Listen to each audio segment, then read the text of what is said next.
Olá, alunos do Bem Diploma! Tô aqui de novo agora pra gente continuar a parte de lógica e matemática, passando agora as partes de dedução e indução. Para começar a falar sobre dedução, observe aí essa imagem.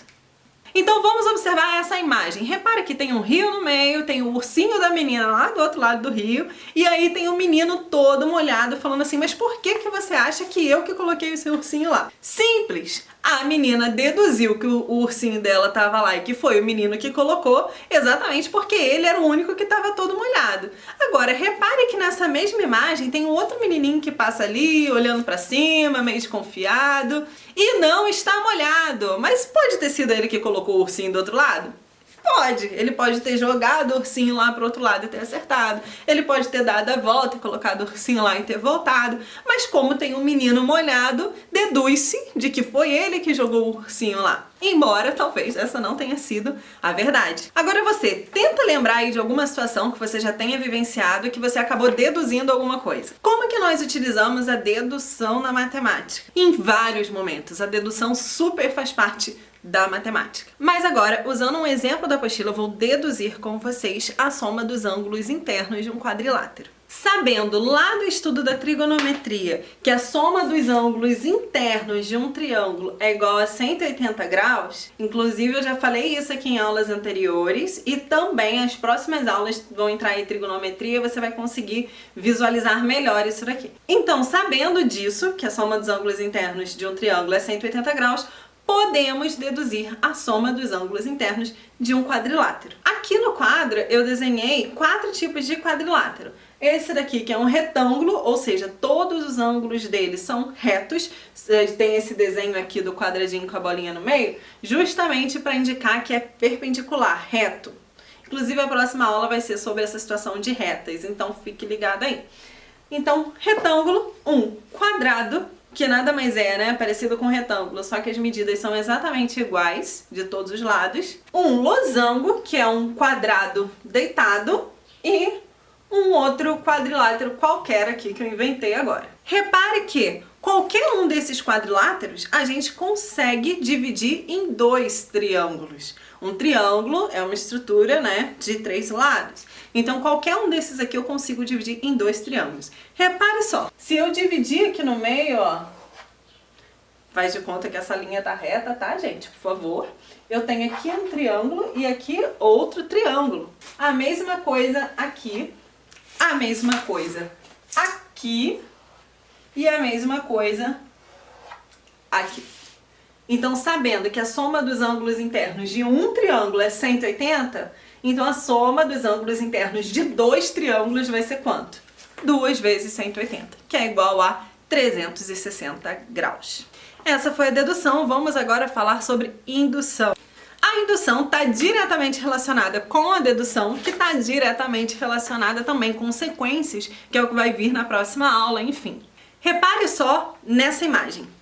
Notou que o número de bolinhas da imagem vai aumentando de acordo com uma certa lei? A partir daí, então, a apostila nos traz 3 atividades. 1. Desenhar a 5ª figura dessa sequência. Na B, ela faz uma pergunta de quantas bolinhas vai ter na 5ª sequência.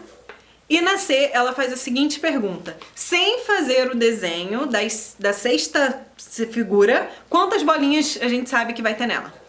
A primeira coisa a se fazer nesse tipo de questão é analisar as informações que nós já temos para tentar achar um padrão. Então observe comigo, na figura 1 a gente tem apenas uma bolinha de cor preta. Na segunda figura nós temos 4 bolinhas e apenas uma de cor preta e outras 3 brancas. Na terceira nós temos 9 bolinhas, sendo 6 pretas e 3 brancas. Daí, sem analisar a cor das bolinhas, pensando só na quantidade de bolinhas, a gente já consegue analisar um padrão. Qual o padrão? Que cada uma das sequências, ela tem exatamente de quantidade de bolinhas o quadrado do valor dela. Por exemplo, 1 ao quadrado é quanto? É 1. 1 vezes 1 é 1. Então a sequência 1 só tem aqui uma bolinha. Na 2, 2 ao quadrado é quanto? É 4, então nós temos 4 bolinhas. Na terceira, nós temos 3 ao quadrado, que é 9. Na quarta, 4 ao quadrado, que é 16. Então a gente já sabe que na quinta, que a gente ainda não desenhou, nós vamos ter 5 ao quadrado, que é igual a 25 bolinhas. E aí a gente já responde de cara logo a pergunta C, que é justamente quantas bolinhas vai ter na sexta sequência. A gente já sabe que é igual ao valor dos quadrados, então 6 ao quadrado é igual a 36. São 36 bolinhas na C. E a B, quantas bolinhas tem na 5? 5 ao quadrado, que é igual a 25. Agora, para resolvermos a A, é um pouquinho mais complicado. Por quê? Porque nós temos que achar um padrão também de cores das bolinhas. A gente já sabe que nós vamos ter uma figura com 5 bolinhas na vertical e 5 na horizontal, toda preenchida ali no meio, né? O espaço, tipo uma face de um quadrado, por exemplo. Essa daqui, ó, essa parte aqui do meio é a figura 4, sem essa outra parte aqui em volta que eu acabei de colocar. Por isso ela já está sinalizada as cores das bolinhas. Repare que em cada uma das figuras da sequência, a gente tem que se forma uma outra coluna em L, ao lado, em volta dela, de uma cor oposta da coluna que acabou de aparecer. Então, se a primeira bolinha era preta, a coluna que se formou aqui em volta em L é branca. A outra aqui é preta. A outra aqui é branca. Essa daqui, então, vai ser de que cor? Preta. Então, esse daqui é exatamente o desenho do quinto termo daquela sequência.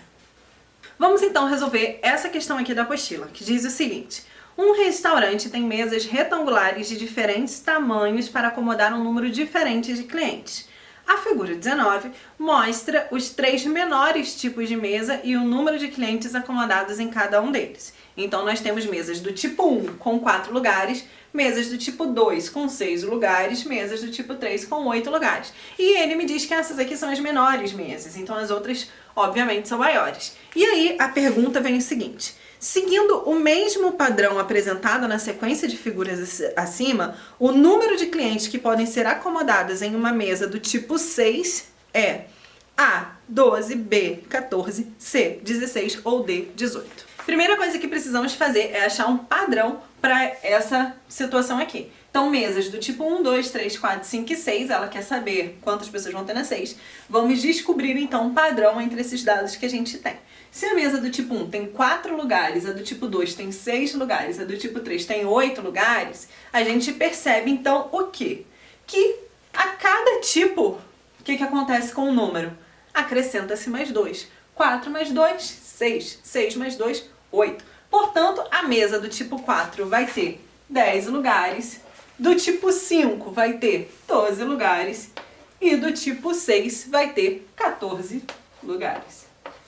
Aqui a gente mata, então, que a alternativa correta dessa questão é a alternativa B, 14. São 14 lugares na mesa de tipo 6. Ok? Então é isso, então. Espero que vocês tenham gostado. Deus abençoe você. Bons estudos para vocês. Um beijo e tchau, tchau!